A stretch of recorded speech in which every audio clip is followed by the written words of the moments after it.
Hello everyone, welcome back to Inputix, and this is a video walkthrough of passage 1 from Cambridge 16, test 2. So as usual, I'm going to be reading the passage first, and then I'm going to be dealing with the questions. Without the further ado, let's get started. So the passage is about the white horse of Uffington, yeah? So let's start. The cutting of huge figures of geoglyphs, yeah.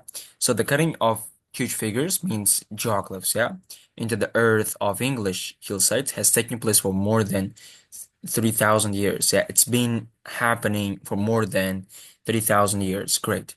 There are 56 hill figures scattered around England, that spread around England, with the vast majority on the chalk downlands of the country's southern counties. Okay. And these figures include giants, horses, crosses, and regimental badges. Although the majority of these geoglyphs date within the last 300 years or so, there are one or two that are much older. Okay, clear. Uh, the it's giving a general description of what geoglyphs is and where they are mostly. And most geoglyphs are in, in England are located in a particular area of the country. Yeah, the answer for the question is gonna be true, just because it said with the majority on the chalk downlands of the country's southern counties. So the answer for the first question is coming from here. There are more geoglyphs, yeah, let's say geoglyphs, in the shape of a horse than any other creature. Well, was there any comparison? Was there any, how do you say, talking about the shape of a horse being more than any other creature? No, the answer is, I believe, is going to be not given. Okay. So, a recent dating of the Uffington White Horse indicates that people were mistaken about its age. Nothing about it yet. What about this one? So we have multiple gap filling questions, sentence completion. We will come here once we have the location of Uffington White Horse. Okay, the most famous of these figures is perhaps almost also the most mysterious, the Uffington White Horse in Oxfordshire. The White Horse has recently been redated. Yeah, it has been given another date and shown to be even older than its previously assigned ancient pre-Roman Iron Age date. I see. More controversial is the date of the enigmatic Longman Wellington in Sussex. So their date, like when they were made, is debatable. There's no agreement between it. While many historians are convinced, like they believe that the figure is prehistoric, that that had happened before a period in history. Others believe that it was the work of an artistic monk from a nearby priory and was created between 11th and 15th century. Okay, let's go through this one.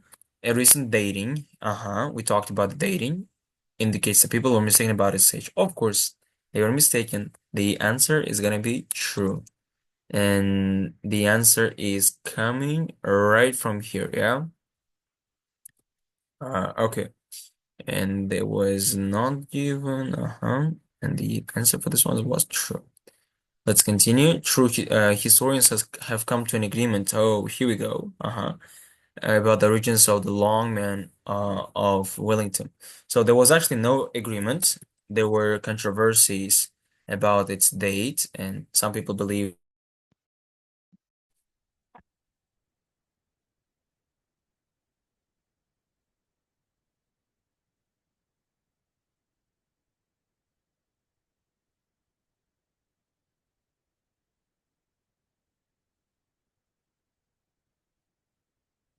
And then the the next one was geoglyphs were created by people placing white chalk on the hillsides. Uh, there's actually no information about how these geoglyphs were created. I think that's not really coming from here. Okay, the next one. And the next part. So the method of cutting these huge figures, was simply to remove the overlying grass to reveal the gleaming white chalk below. So it's saying the method of getting these, like the making process of the process of making those huge geoglyphs was just simply removing the overlying grass to reveal the white chalk, yeah? And they were not really placing white chalk, they were actually revealing it by removing the grass. So the answer is going to be false for this question. So the next one. However, the grass would soon grow over the geoglyph again unless it was regularly cleaned or scored. Yeah, scored by a fairly large team of people. One reason that the vast majority of hill figures have disappeared, is that when the traditions associated with the figures faded. Yeah, when the traditions, have been stopped, the process of making those hill figures have also disappeared. People no longer bothered or remembered to clear away the grass to expose the chalk outline. Furthermore, over hundreds of years, the outlines would sometimes change due to people not always cutting in exactly the same place, thus creating a different shape to the original geography. That fact that any ancient hill figure survived at all in England today is a testament to the strength and continuity of local customs and beliefs, which, in one case at least, must stretch back over millennia. Okay, many droughts in England are no longer visible. Yeah, the answer is true. Because the answer was coming right from here, yeah? One reason that the vast majority of hill figures have disappeared is that something something. The shape of joggles has been altered over time. Yes, yes, it has been altered due to not cutting it in the same shape. The fame of Uffington White Horse is due to its size. There was no information about its size. Maybe we'll read it in the upcoming paragraphs. Okay. The Uffington White Horse is a unique and stylized presentation of a horse consisting of a long, sleek back, thin, disjoint legs, streaming tail, a bird-like beaked head. The elegant creature almost melts into the landscape. The horse is situated 2.5 kilometers from Uffington village on a steep close to the late Bronze Age hillfort of the Uffington Castle, and below the ridgeway, a long distance from Neolithic track. Okay. Well, there is actually no any info about its fame. I think the answer is going to be not given because it's not really talking about its size. It's not really talking about its fame. Yeah. What about this one? We have just started these questions. Yeah, from the passage. Yeah. It's situated 2.5 kilometers from Uffington village on a steep close to the late Bronze Age. Uh-huh. Okay, the question is near an ancient road known as something. Okay, on a steep close to the late Bronze Age, Hilford of Uffington Castle, and below the Ridgeway, a long distance from Neolithic track.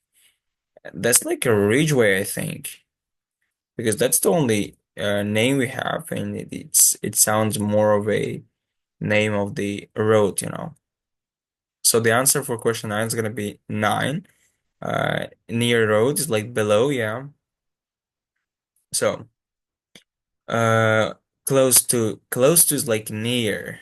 That was coming from here. Okay, let's continue reading. The Uffington horse is also surrounded by Bronze Age burial mounds.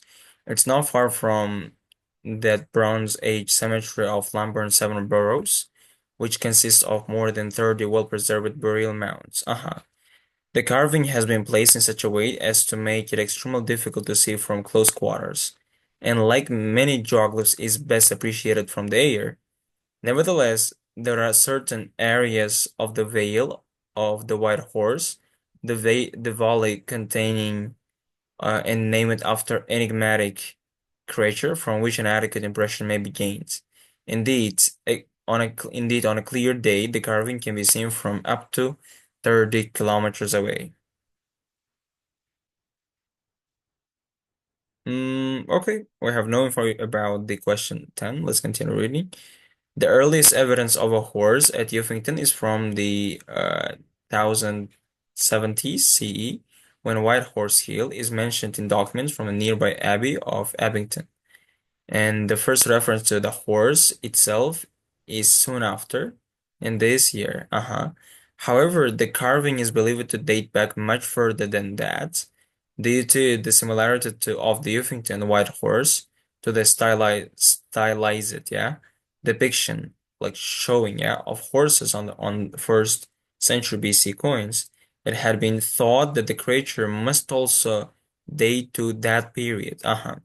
Okay, let's do the question 10. So, first reference to white horse appears in, okay, in documents, appears in, mentioned in, they're actually similar. Okay, according to analysis of the surroundings, something the horse still range all the age. Analysis of date marking, okay. Uh, I think we don't have any answer for the question 11 yet. Okay, let's continue reading. However, in 1995, optically stimulated this testing was carried out by the Oxford Archaeological Unit on soil. There was an expert on soil from two of the lower layers of the horse's body and from another cut near the base. The result was a date for the horse's construction somewhere between 1400 and 600 BC. In other words, it had a late Bronze Age or early Iron Age origin. Okay. According to the analysis of the surrounding soil, they analyzed it to places of soil of two forms. One was from the uh, near base, and the next one was from the lower layers of the horse's body. And let's continue. We've got two questions left. The latter end of this date range would tie the carving of the horse in with the occupation of the nearby Uffington Hillfort, indicating that it may present the tribal emblem, making the land of the inhabitants of the Hillfort. It's like there's a tribal قبيلة Yamos emblem again, yeah? Alternatively, the carving may have been carried out during a Bronze or Iron Age ritual. Some researchers see the horse as presenting the Celtic horse goddess Epona, who was worshipped as a protector of horses, and for her associations with fertility. Fertility is like hasıldorlik in Uzbek, yeah? However, the cult of Epona was not important from Gaul until around the 1st century CE. The data is at least 6 centuries after the Uffington horse was probably carved. Nevertheless, the horse had great ritual and economic significance during the Bronze and Iron Ages, as attested by its depictions on jewelry and other metal objects. It is possible that the carving represents a goddess in native mythology, such as Rhiannon, described in later Welsh mythology as a beautiful woman dressed in gold and riding a white horse. Okay. Was a representation of goddess Epona associated with the production of horses and fertility. And the next one was a presentation of Welsh goddess called Rhiannon. So we are done with the passage one. I think we did a pretty good job with the passage. So yeah, guys, thank you for watching. See you in our next videos.